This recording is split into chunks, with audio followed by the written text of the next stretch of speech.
Hola, hola. Today I am reading a story that is called A Lizard Got into the Paint Pots, and it's written by Pickering, and all these wonderful drawings and illustrations and designs are done by a lady by the name of Petrina Wright. Now, when I think about a lizard getting into a paint pot, I get worried. I get worried because in a room like this, I wonder what would happen. Would there be paint all over the wall? Would there be paint all over the floors? What about my books? Would they have paint all over them? What do you think will happen in today's story? Everybody take a minute to just think about what could possibly happen if a lizard got into a paint pot. Are you ready to begin? Let's go. Upside down on the wall, basking in the sun that shone through the window, Lizard surveyed the room. It was silent. They have gone out, he thought. I've got the whole place to myself. They don't even know I'm in the house. Pretty much like a lizard. I never ever know when a lizard is in my house. They did not see me sneak in while the door was open, letting in all that cool Caribbean breeze, he thought. I waited quietly and I waited patiently, and I hid in the corner in the shadow of the tall potted plant until they were all gone. Peeking through the plastic palm, he allowed his eyes to scan his surroundings. And he wondered to himself why on earth they had a plastic palm tree inside when outside there were hundreds of real ones just beyond the door. You could even see them through the long windows. Have you guys ever seen a palm tree? Have you seen any tree at all? Do you have any trees that you can look through your window and see? Look through your window right now and tell me what you see. But none of this matters now. Now they are gone. And I am lizard ruler of this kingdom. Now I can explore. Then suddenly, a mosquito screamed past Lizard's ear, reminding him just how hungry he was. And guess what? Lizard loved to eat. Lizard loved eating bugs. And he particularly loved eating mosquitoes. Lizard stuck to the wall, still as a statue. Can you freeze like a statue? And then he watched. He could hear the electric hum of the refrigerator. He could hear the pulse of the ticking clock.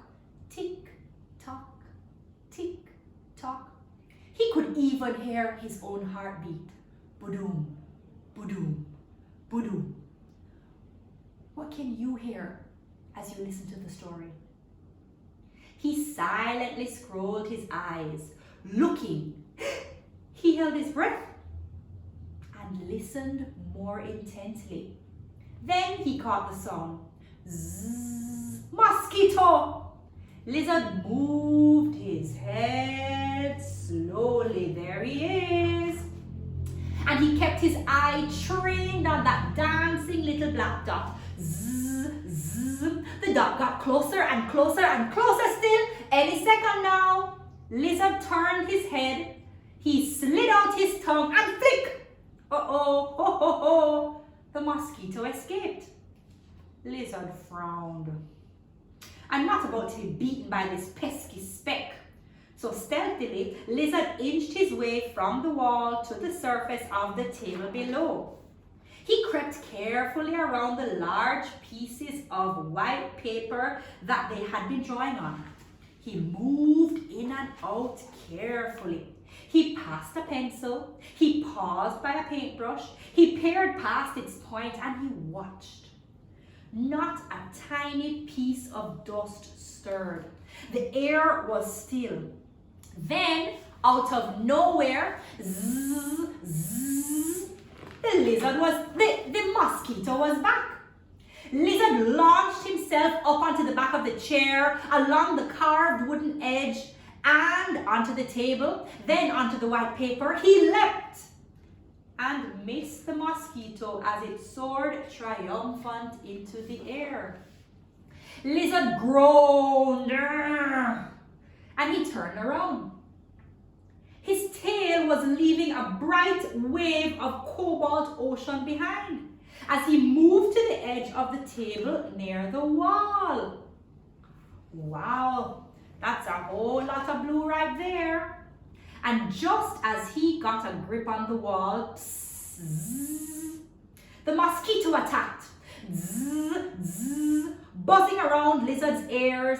Lizard leaned too far left and splat. He found himself dangling, his head and front legs dipping into a tin of bright pumpkin orange paint. I wonder if the whole place is going to have orange. I hope not. Oh, I see some orange.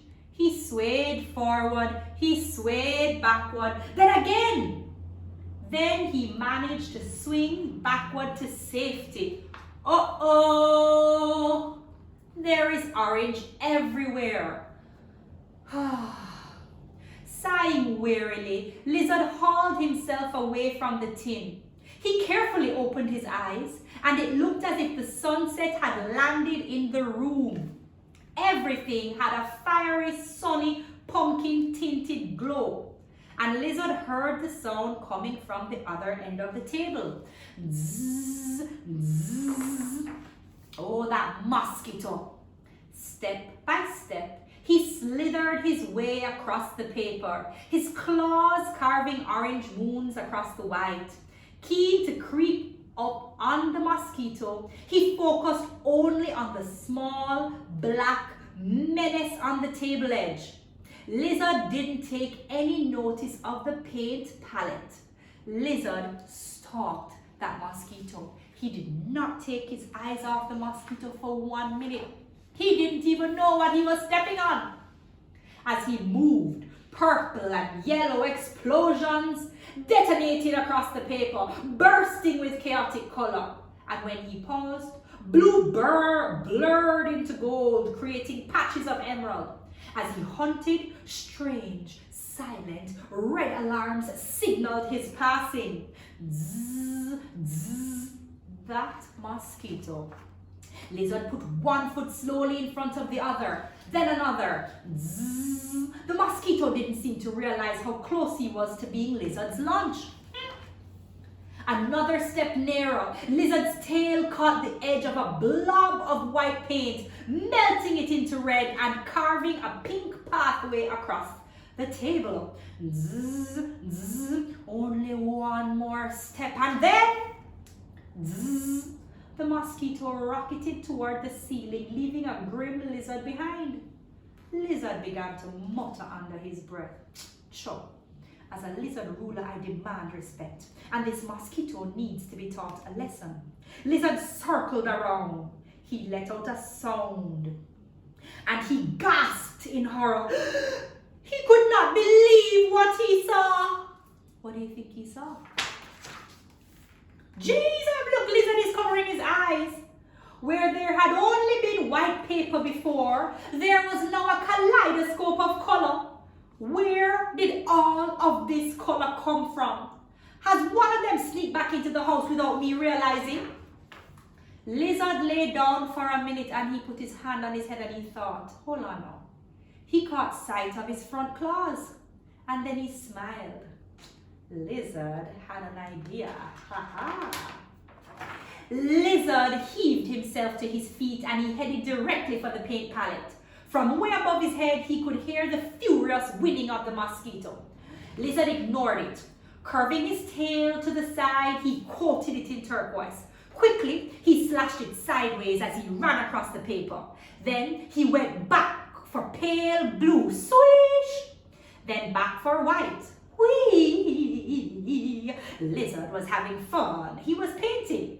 A little bit of yellow, a final swirl and a spin, and there was the sky, right there on the paper in front of him. Lizard rolled himself around on top of the wet paint. He wrapped himself up in the clouds and closed his eyes, and then he disappeared. Mosquito thought he was going mad. 1 minute Lizard was here, running around the table like a lunatic, and now, nothing. Where did Lizard go? Mosquito buzzed to himself. Where can Lizard be? Mosquito was not happy. I've been having fun tormenting this silly thing, dodging and weaving and darting about, and now what? Mosquito darted slowly from the ceiling, watchful and wary. Zzz, zzz. Oh, Lizard, Lizard, zzz, zzz. Come out, wherever you are. Nothing. Not a flicker, not a shiver. Not a glimmer of twinkling Lizard's eye. Not a shift in the clouds in the beautiful sky below him. Mosquito was furious to be outwitted by that rough, wretched, crawling thing that can't even fly. Mosquito landed on a patch of orange paint and pondered his dilemma. Mosquito said to himself, should I just go? Should I just ignore that beast? Or should I stay and hunt him down? Zzz, zzz, Lizard, Mosquito muttered. Zzz, zzz, I'll find you. Mosquito took off, catapulting himself to a vantage point high up on the wall. Tiny, tiny orange footprints marked his territory as he paced, and as he watched, he heard a sound. What was that? Nothing. Just a plane taking off from the airstrip near to the house. Another sound. Nothing. Just the distant clinking of the tanks as the divers came in from the sea. Mosquito closed his mind to the outside things and focused only on the table. When they went out, the table was all clean and tidy. And just look at it. It was now a mess. It was all that clumsy, bumbling Lizard's fault, trekking through the troughs of color. Mosquito squinted. He hopped closer to the tabletop, scrutinized the still, wet sky. Landing soundlessly on the edge of a cloud, he surveyed the scene. What do you think the scene is telling us? What do you think is going to happen next? Time ticked some more. Still, Mosquito didn't move. There he is, right here. He's still. Where is Lizard? And then, as time continued ticking and minding its own business, with one savage wrench, the sky was torn apart and Lizard shot up out of the blue. Hoo-hoo-hoo. What do you think Lizard is gonna do? Mosquito screamed, Zah! He begged his wings to move. He prayed his wings to fly him to safety. But his feet were trapped in the dead, dreadful sky. I wonder if they were stuck in the paint. Lizard landed nose to nose with the mosquito. Large, laughing lizard eyes stared into minute, manic mosquito eyes. Lizard snorted in Mosquito's face. Didn't see that one coming, did you?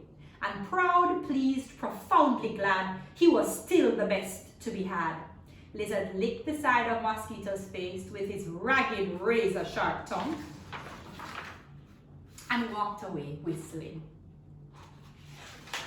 Colorín colorado, este cuento se ha acabado. Did Lizard eat Mosquito? What do you think? So your job now is to go and find some lizards. Keep them outside or keep them where you find them. You don't have to pick them up by their tails and throw them on anybody. We just want you to go and find them. Tell us how many mosquitoes, tell us how many lizards you find, because the more lizards you find, the less mosquitoes you should have in your home. Thank you for listening. Adios.